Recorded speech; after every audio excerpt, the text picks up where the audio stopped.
रासलीला को दो प्रमुख रूपों में देखा जा सकता है। शारीरिक रूप, इसमें श्री कृष्ण अपनी गोपियों के साथ नृत्य करते हैं। यह नृत्य दिव्य प्रेम, एकता और भावनाओं की अभिव्यक्ति होती है। इसके माध्यम से कृष्ण ने यह दिखाया कि प्रेम और भक्ति बिना किसी शर्त के होती है और यह एक दिव्य आनंद का मार्ग है। हाय फ्रेंड्स, मेरा चैनल में आपको स्वागत करता हूँ। मेरा चैनल कृष्णा हेल्प वॉइस को सब्सक्राइब और वीडियो को लाइक जरूर कर देना। ऐसे ही वीडियो मेरे चैनल पर आपको मिलते रहेगा। बोलो राधे राधे। इस वीडियो को लास्ट तक जरूर देखना। आध्यात्मिक रूप, रासलीला का दूसरा पहलू अधिक गहरा और आध्यात्मिक है। इसे एक रूपक के रूप में देखा जा सकता है। श्री कृष्ण का नृत्य गोपियों के साथ आत्मा और परमात्मा के मिलन का प्रतीक है। रासलीला यह सिखाती है कि आत्मा, गोपियां और परमात्मा श्री कृष्ण के बीच का संबंध एक पवित्र, निस्वार्थ और अनंत प्रेम का होता है। कृष्ण की रासलीला का एक बहुत बड़ा महत्व यह है कि इसमें कोई भेदभाव नहीं होता। रासलीला के दौरान सभी गोपियां श्री कृष्ण के प्रति समान प्रेम और भक्ति व्यक्त करती है, चाहे वे किसी भी सामाजिक या आर्थिक स्थिति से हो। इसे एकता, समानता और समर्पण का प्रतीक माना जाता है।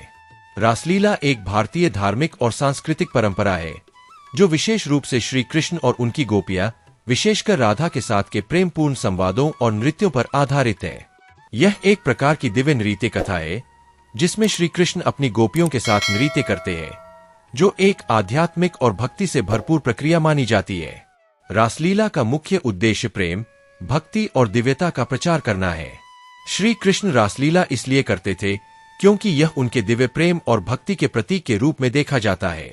यह नृत्य और खेल सिर्फ शारीरिक नहीं बल्कि मानसिक और आध्यात्मिक उन्नति के प्रतीक भी है। रासलीला के माध्यम से कृष्ण ने यह सिखाया कि भगवान से प्रेम केवल भौतिक नहीं बल्कि आत्मिक और निराकार होता है, जो सबसे ऊपर होता है। गोपियां उनके प्रति अपनी शुद्ध भक्ति और प्रेम दिखाती है और कृष्ण ने इसे अपने दिव्य रूप में स्वीकार किए। रासलीला एक गहरी भक्ति, एकता और भगवान से जुड़े प्रेम की भावना को समझाने का तरीका है।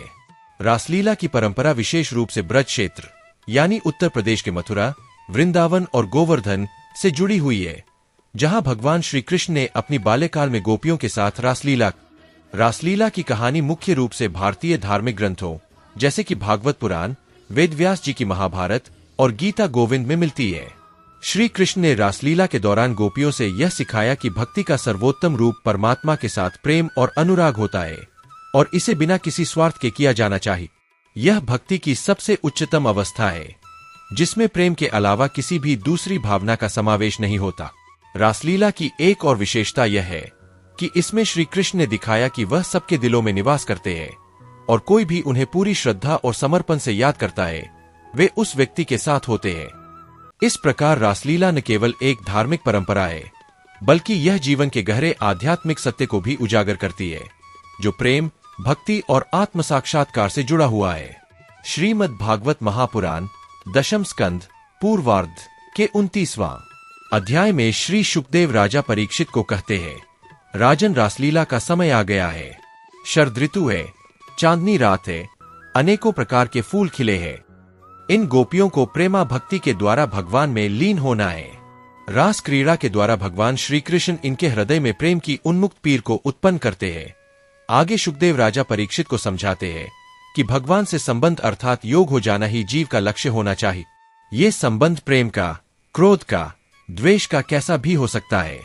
रास में शरीर का बीच में कोई अस्तित्व ही नहीं है, वहां आत्मा होती है जो परमात्मा से जुड़ती है।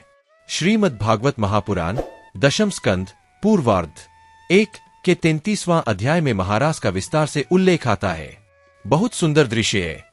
श्री कृष्ण मध्य में बांसुरी लेकर खड़े हैं, गोपियां एक गोल दायरा बनाकर खड़ी है, सबके संग भगवान श्री कृष्ण भी है। वे बांसुरी बजा रहे हैं, नृत्य कर रहे हैं, दिव्य शोभा है। आकाश में असंख्य देवी, देवता, गंधर्व, किन्नर आदि मग्न होकर सब देख रहे हैं। स्वयं लक्ष्मी जी बैकुंठ से भगवान श्रीहरि के साथ, ब्रह्मा जी एवं सपरिवार भगवान शंकर जी के साथ वहां आई हुई है।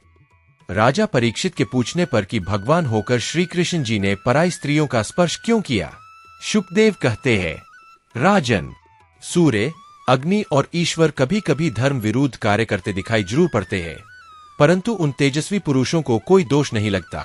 इसे ऐसे समझ जैसे अग्नि सभी पदार्थों को भस्म कर देती है, परंतु पदार्थों के दोषों से लिप्त नहीं हो जाती।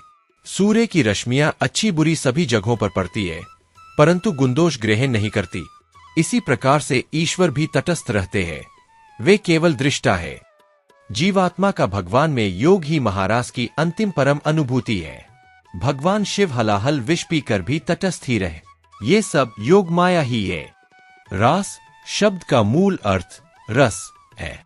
श्री कृष्ण स्वयं रस के अवतार है। जिस दिव्य क्रीड़ा में एक ही रस अनेक रसों में प्रकट होता है, उस रस का रसास्वादन करना ही रास है। उसमें काम भावनाओं की कोई स्थान नहीं है। ये प्रेम की पराकाष्ठा है। देह और देही का भेद अपराकृत लोक में कहीं नहीं होता। इस भाव के प्रेम रस की एक झलक माता के वात्सल्य में भी देखी जा सकती है। इस भाव से हटकर रास को कुछ और मानना अक्षम्य अपराध है। मीरा ने इन्हीं गोपियों का अनुसरण करके भगवान श्री कृष्ण को पाया है। श्री हरिवंश पुराण के विष्णु पर्व के 20वां अध्याय 2 में वैशंपायन जी बताते हैं, सारी गोप किशोरियां मंडलाकार पंक्ति बनाकर खड़ी हो जाती है और श्री कृष्ण प्रत्येक गोपी के संग रास करते और गोपियां श्री कृष्ण के चरित्र का गान करती हुई आनंद का अनुभव करती हैं। श्री गर्ग संहिता के श्री वृंदावन खंड के 19वां अध्याय में भी रास लीला का विस्तार से वर्णन है। नारद जी कह रहे हैं, वृंदावन दिव्य रूप में कामपूरक कल्प वृक्षों तथा माधवी लताओं से समलंकृत होकर नंदनवन को भी तिरस्कृत करने लगा था।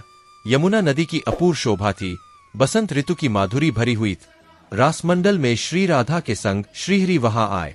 उन्होंने अपनी प्राणवल्लभा राधा का हाथ अपने करकमल में ले रखा था। वहीं बैठकर वे मीठी मीठी बातें करते हुए अपने प्रिय वृंदा विपिन की शोभा निहारने लगे। कृष्ण वो भगवान है, रास वो लीला है जिस लीला में शंकर जी आते कैलाश से भागे भागे, हे श्याम सुंदर, हे प्रभु सुनो, हमें भी इस रास में सम्मिलित कर लो। वो शिव जिन्होंने तीसरी आंख खोली तो कामदेव जल गया, तो कामदेव को जलाने वाला, कामदेव मतलब काम वासना, कामदेव को जलाने वाला शिव कह रहे हैं, प्रभु हे श्याम सुंदर, हमें अपने रास में सम्मिलित कर लो। तो जिस रास में कामदेव को जलाने वाले शिव सम्मिलित हो रहे हैं, वो शिव कह रहे हैं, हमें रास में सम्मिलित करो। पार्वती जी से कह रहे, साड़ी पहनाओ। यहाँ पर शंकर जी भी आते हैं।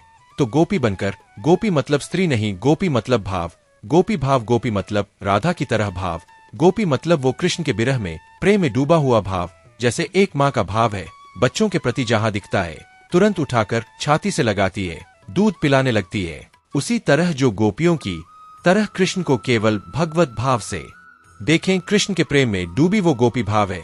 इसलिए वृंदावन में रास हुआ और जो जो आए गोपी बनकर आए, गोपी की तरह भाव लेकर के आए। कृष्ण को पाने की चाह ही गोपी भाव है, कृष्ण को पाना ही गोपी भाव है। और रास क्या था? जैसे हमारे देश में एक सम्मेलन हुआ, G20 क्या हुआ, क्या था? यह G20 दिल्ली में हुआ था। क्या था? G20 सम्मेलन था। 20 देश के राजा आए और देश के नेताओं ने एक दूसरे से, हमारे देश के नेता उन देश के नेताओं से मिले, साथ में खाया पिया, गले मिले, वो मिलन। एक नेता का दूसरे नेता से क्या था? मिलन। उस मिलन का नाम क्या रखा? G20। उस तरह जैसे नेताओं के मिलन को G20 कहते हैं, उसी तरह भक्त और भगवान का मिलन हुआ था। उस मिलन को रास नाम दिया गया था। रास मतलब मिलन था भक्त और भगवान का, जैसे माँ और बेटे का है, माँ मिलती है बेटे से, ऐसे ही भक्त और भगवान का मिलन था। गोपियां कौन थी? सारे साधु संत। त्रेता के सतयुग के बड़े बड़े तपस्वी संतों को भगवान ने गोपी बनाए। जाओ तुम्हारे संग रास रचाएंगे, मीस तुमसे मिलेंगे, गोपी बनकर आए। और प्रभु ने सबको सबके संग रास रचाए। कृष्ण कौन है? यत्र जोगेश्वर कृष्णो, जोगियों के जोगी कन्हैया भगवान है। गोपियों के साथ भक्त और भगवान का मिलन था। उस मिलन में शंकर जी आए, नारद जी आए, ब्रह्मा जी आए, हनुमान जी आए, सब आए। पर क्या बनकर आए? गोपी बनकर आए। तो क्या उनके साथ कोई भोग विलास की लीला थी क्या? यह रास लीला है, मिलन की लीला है, जीवात्मा और परमात्मा का मिलन है। तो फ्रेंड्स, ऐसे ही वीडियो देखने के लिए मेरे चैनल कृष्णा हेल्प वॉइस को सब्सक्राइब और वीडियो को लाइक, कमेंट, शेयर जरूर कर देना। जय श्री कृष्ण।